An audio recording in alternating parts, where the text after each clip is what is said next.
اچھا جی، اب ہم اسی سیشن کو آگے بڑھاتے ہیں کہ جب آپ کے اندر یہ ایرر پیدا ہو جاتا ہے، سوال یہ کہ یہ ایرر پیدا کیسے ہوا آپ کے اندر، تو یہ غلطی کیوں پیدا ہوئی؟ یہ غلطی کیوں پیدا ہوئی؟ اصل میں جس معاشرے میں ہم رہتے ہیں وہ معاشرہ ہمیں بچپن سے یہ سکھاتا ہے کہ تم کچھ نہیں ہو، باقی سب لوگ امپورٹنٹ ہیں، تم امپورٹنٹ نہیں ہو، سب لوگ امپورٹنٹ ہیں۔ یعنی بچپن میں جب آپ گھر میں ہیں تو وہاں ماں باپ، بہن بھائی، بڑے سب یہ سکھا رہے ہوتے ہیں کہ تم اہم نہیں ہو، یہ تم نے کیوں کیا، ایسا تم کیوں کرتے ہو، بڑوں کی بات سنا کرو، بڑے جو کہیں وہ مانو، ٹھیک ہے، یعنی ہماری بات سنو، اپنی بات کو اپنے پاس رہنے دو۔ اچھا، اور پھر اس طرح کے جملے بھی بولے جاتے ہیں ہمارے ہاں، تمہارے اندر ہمت کیسے ہوئی، ٹھیک ہے، یہ اکثر ہمیں کہا جاتا ہے، تمہارے اندر اتنی ہمت کیسے ہوئی؟ اچھا، تم اپنے آپ کو کیا سمجھتے ہو، ٹھیک ہے، تم اپنے آپ کو کیا، چھوٹا منہ بڑی بات، ہم یہ بھی اکثر جو ہے وہ جملہ بولا جاتا ہے بچوں کو دھمکانے کے لیے، چھوٹا منہ بڑی بات، اتنے سے ہو ابھی تم، اتنے سے، اور باتیں تمہاری ایسی ہیں۔ اس طرح کے جو جملے ہماری سوسائٹی میں ہوتے ہیں وہ دراصل ہمیں اس بات پر سوچنے پہ مجبور کر دیتے ہیں کہ ہماری اہمیت نہیں ہے اتنی، ٹھیک ہے۔ اسی طرح سے یہ بھی جملہ جو بار بار کہا جاتا ہے کہ یہ تم نہیں کر سکتے، ایسا تم سے نہیں ہوگا، یہ تم سے نہیں ہوگا، ٹھیک ہے۔ اسکول میں جو اساتذہ ہیں وہ بھی ہم نے دیکھا ہے کہ بچوں کو بار بار جو ہے وہ اس بات کا یقین دلا رہے ہوتے ہیں کہ وہ نہیں کر سکتے، وہ ایسا نہیں کر سکتے، ان میں اتنی اہلیت نہیں ہے، ان میں اتنی سوچ نہیں ہے۔ اچھا، بچپن سے جب یہ سلسلہ ہمارا چلتا ہے اور ہم چیزوں کو کرنے کے لیے اپنی ذات پر بھروسہ کرنے کے بجائے دوسروں پر بھروسہ کرتے ہیں، تو یہ سوچ ہمارے اندر پختہ ہو جاتی ہے کہ ہم لو کیٹیگری کے لوگ ہیں اور جو باقی لوگ ہمارے ارد گرد ہیں وہ سب کے سب اہم ہیں، ٹھیک ہے۔ ہمیں کہا جاتا ہے کہ بڑوں کو اہمیت دو، ہمیں کہا جاتا ہے کہ دوسروں کو اہمیت دو، ہمیں کہا جاتا ہے اچھا بچہ وہی ہوگا جو اپنی چیزیں شیئر کرے گا، اچھا انسان وہ ہوگا جو اپنے آپ کو اپنے عاجزی سے پیش آئے گا، انکساری سے پیش آئے گا، اپنی بات کو پیچھے کرے گا، دوسروں کے بات کو آگے کرے گا۔ یہ پوری تربیت ہمارے معاشرے نے ہمیں یہ دی ہوتی ہے کہ آپ کو اپنے اوپر بھروسہ نہیں کرنا، کوئی کام بھی اگر آپ کرنے جائیں تو ہم سے کہا جاتا ہے کہ پہلے یہ کام کرنے سے پہلے 4 لوگوں سے پوچھو، بڑوں کی رائے لو۔ وہ اس لیے نہیں کہ آپ کی رائے جو ہے وہ بلڈ ہو، بلکہ اس لیے آپ بے وقوف ہو۔ بچپن میں اور گھر کے اندر ابھی ہم دیکھیں کہ ہمارے جو ماں باپ ہیں، والدین ہیں، وہ ہم میں سے ہر ایک کو بیوقوف سمجھتے ہیں۔ اگر آپ اپنے ابا کی رائے اپنے بارے میں پوچھیں کہ ابا آپ مجھے کیسا سمجھتے ہیں، تو وہ بولیں گے تو سب سے بڑا بیوقوف دنیا کا تو ہی ہے۔ آپ بڑے ہو جاتے ہیں، آپ کی شادی ہو جاتی ہے، آپ کے بچے ہو جاتے ہیں، لیکن ماں باپ آپ کو ہر حال میں، ہر لمحہ یہ باور کراتے رہتے ہیں کہ دنیا کا سب سے بڑا بیوقوف یہ میری اولاد ہے۔ تو یہ جو رویہ ہے، اس کو سن کے، اس کو سوچ کے، اس کو مختلف قسم کے تجربات کرتے کرتے ہم اس بات پر یقین کر لیتے ہیں کہ دوسروں کے مقابلے میں ہم اچھے نہیں ہیں، دوسروں کے مقابلے میں ہم کمتر ہیں،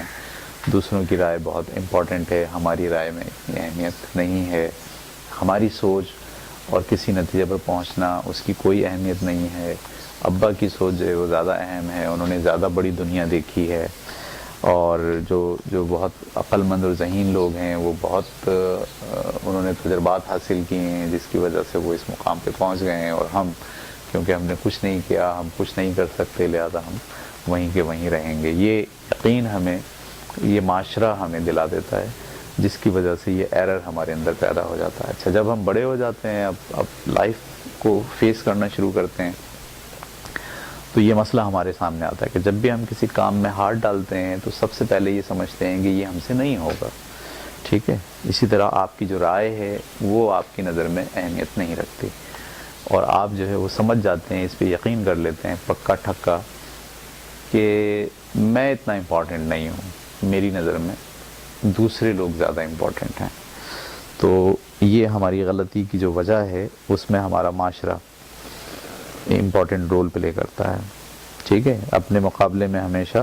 دوسروں کو اہمیت دو, اس کے لیے کھڑے ہو جاؤ اس لیے کہ وہ اہم ہے. ٹھیک ہے, پولائٹنس اور مینرز, ٹھیک ہے, اخلاق اور مینرز کے نام پہ ہمیں بہت ساری چیزیں سکھائی جاتی ہیں, جس میں ہم اخلاقیات کی نام پہ اور مینرز کے نام پہ ہم یہ سیکھ لیتے ہیں کہ ہم دوسروں کے مقابلے میں کمتر ہیں. اور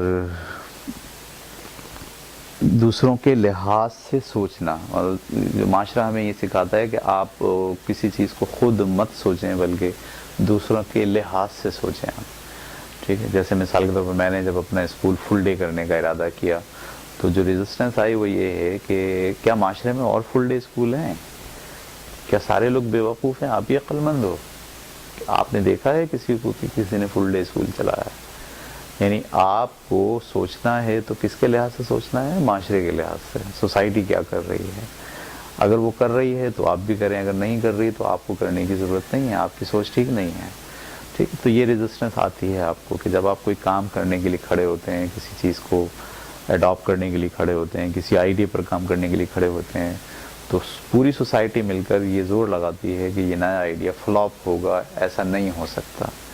ٹھیک ہے, تو اس سے بھی آپ یہ اندازہ کر لیتے ہیں کہ مجھے سوچنا ہے زمانے کے لحاظ سے. یہ انتہائی خطرناک رویہ ہے, زمانے کے لحاظ سے سوچنا ہے. ابھی بے شمار لوگ ہوتے ہیں وہ کہتے ہیں پریکٹیکل ہو بھائی, یہ جو آپ کی لائف ہے یہ ایک بار ملی ہے, پریکٹیکل ہوں آپ ایسا نہ ہو کہ خوابوں کی دنیا میں رہتے ہیں. اس پہ بھی ہم بات کریں گے بہت ڈیٹیل کے اندر اگلے کسی ایرر کے اندر, کہ جب آپ سے یہ کہا جاتا ہے کہ پریکٹیکل ہوں, جو کچھ دنیا میں ہو رہا ہے بس وہی کریں, آپ کسی نئی خواب کی تلاش میں نکلنا مناسب نہیں ہے. تو ہمیشہ یاد رکھیے, آپ جو آپ کے خواب ہوتے ہیں, جو قدرت آپ کو دکھا رہی ہوتی ہے, وہ دراصل آپ کو کسی ڈائریکشن میں لے کے جانا چاہتی ہے. لیکن آپ کیونکہ اس بات کے عادی ہو جاتے ہیں کہ زمانہ کیا کہتا ہے, اس معاملے میں لوگ کیا کہتے ہیں, سوسائٹی کے اندر یہ چیز موجود ہے یا نہیں ہے, کیونکہ آپ کی جو رائے ہے, آپ کا جو خواب ہے, آپ کا جو خیال ہے, وہ آپ کی نگاہ میں اتنا امپورٹنٹ نہیں ہوتا. اور آپ ہر چیز کو, ہر معاملے کو دراصل لوگوں کے لحاظ سے, زمانے کے لحاظ سے اور معاشرے کے لحاظ سے دیکھ رہے ہوتے ہیں. اس وجہ سے آپ کسی بھی اپنے خواب اور خیال پر چلنا آپ کے لیے ممکن نہیں رہتا. اس کی بنیادی خامی یہی ہے کہ آپ کی نظر میں آپ کی امپورٹنس ہی نہیں ہے, آپ کی اہمیت نہیں ہے. ٹھیک ہے, بلکہ آپ زمانے کو, لوگوں کو, حالات کو, ٹھیک ہے, جو کچھ ہو رہا ہے اس کو پریکٹیکل ہونے کے نام پر آپ اسے امپورٹنس ہی دیتے ہیں, اور اپنے خیالات, اپنی سوچ کو آپ کی نظر میں آپ کی کوئی اہمیت نہیں ہوتی. تو یہ جو معاشرہ ہے ہمارا, ٹھیک ہے, یہ دراصل ہمیں یہ سکھاتا ہے کہ ہم اپنے آپ کو پیچھے رکھیں اور باقی سارے لوگوں کو, باقی ساری سوسائٹی کے ممبرز کو, افراد کو ہم امپورٹنس ہی دیں.